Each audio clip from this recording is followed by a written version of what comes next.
Hi, I'm Nadia. Today we're cooking meatballs in red sauce. This recipe is a family favourite. I grew up in an Italian household, so we had lots of red sauce. We didn't have meatballs, because my father did not like mincemeat. Long story, maybe another day I'll share that with you. But with two growing boys, I like to pack dinner full of lots of protein, healthy protein and some vegetables. So today I'm going to show you how we do our family favourite, and it's also a favourite with family friends. They often ask me for this recipe, so let's go. We're going to start with the sauce. So I've got the stove on to a medium-high temperature, and I'm going to add some oil, some good quality olive oil, good guzzle just so it just covers the bottom of the pan. And now we're going to add some, I've got about three large chopped garlics in there. We love a lot of garlic, so you can adjust the amount of garlic to your liking. So we're going to just let that fry off for a couple of minutes before we add the tomato.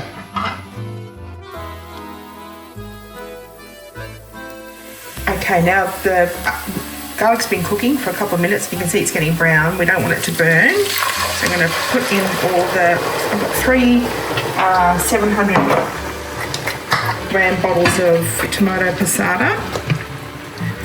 So pop all those in. So you can make as much or as little sauce as you want, but I like the meatballs to be covered.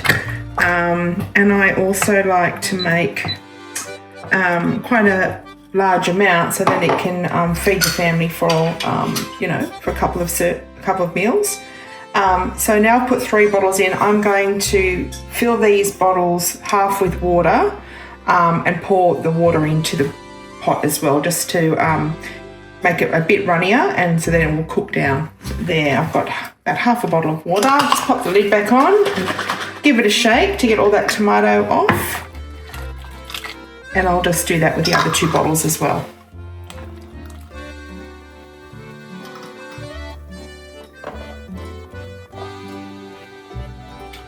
Okay, so we've got our tomato passata in there with our water and garlic, and I'm just going to add a bit of salt now and some oregano.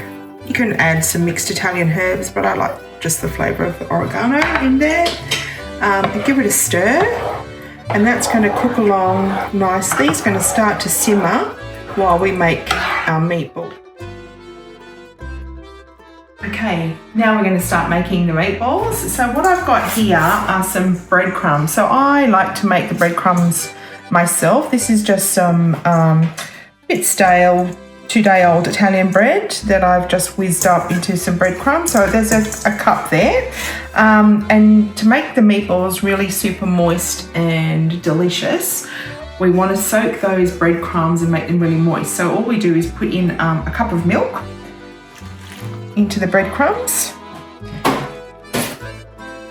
Give it a bit of a stir, and I'm just going to let that sit there for about 2 minutes, just so the breadcrumbs absorb some of that milk before we start mixing everything else.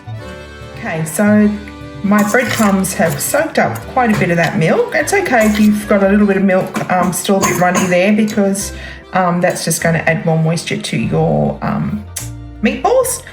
So firstly, I'm going to pop in, I've got half a kilo of pork mince and half a kilo of beef mince. So pork and veal, I think, is the best combination for Italian meatballs.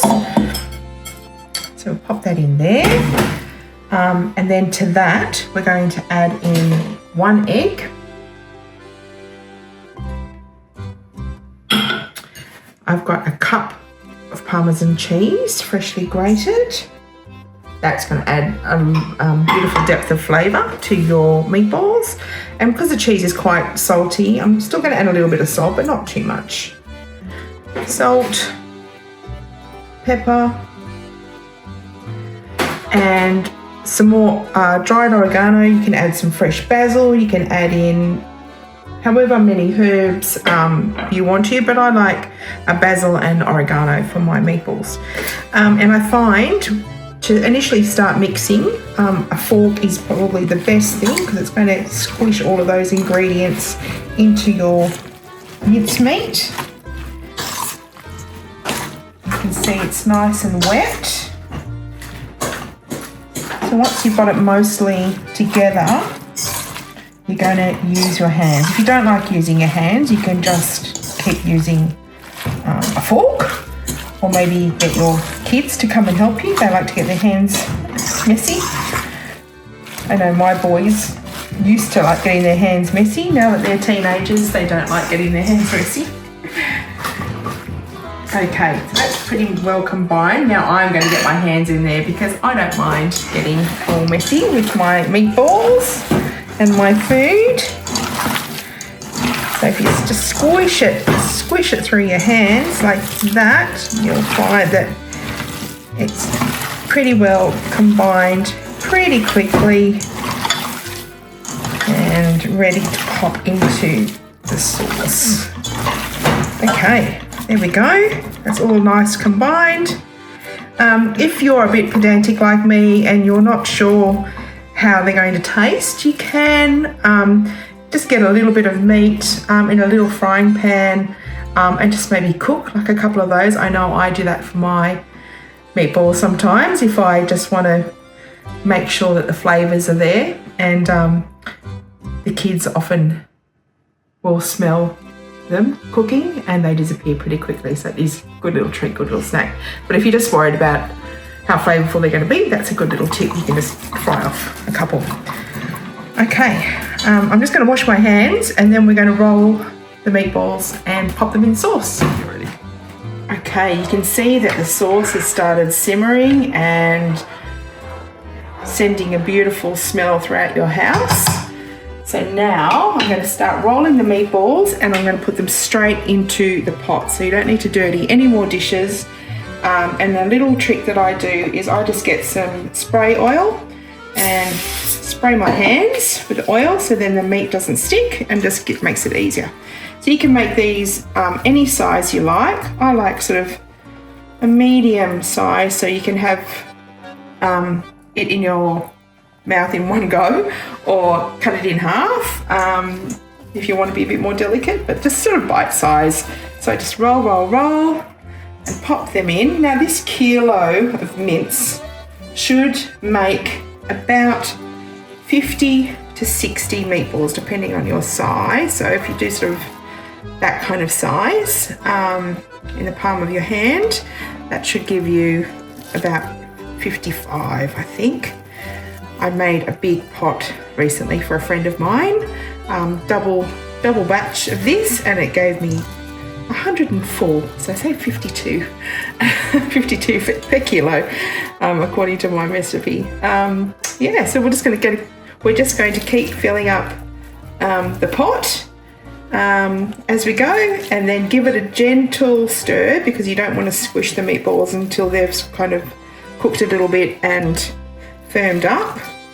So just give it a gentle stir, and then we're going to let it cook gently, simmering for about an hour. So you'll come and stir it occasionally, sort of every 10 to 15 minutes. Give it a stir, making sure nothing's sticking on the bottom.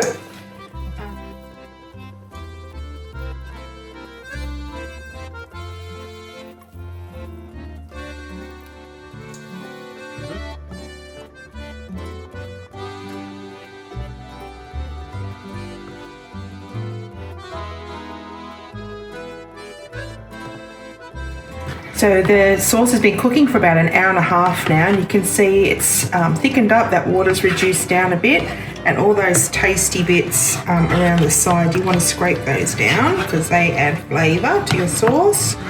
But all those meatballs are beautifully cooked.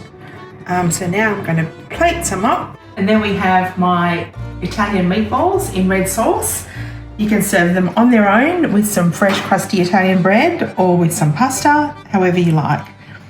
Thanks for joining me. The full recipe and ingredients are in the description. Thanks for cooking along with me today, and I'll see you soon.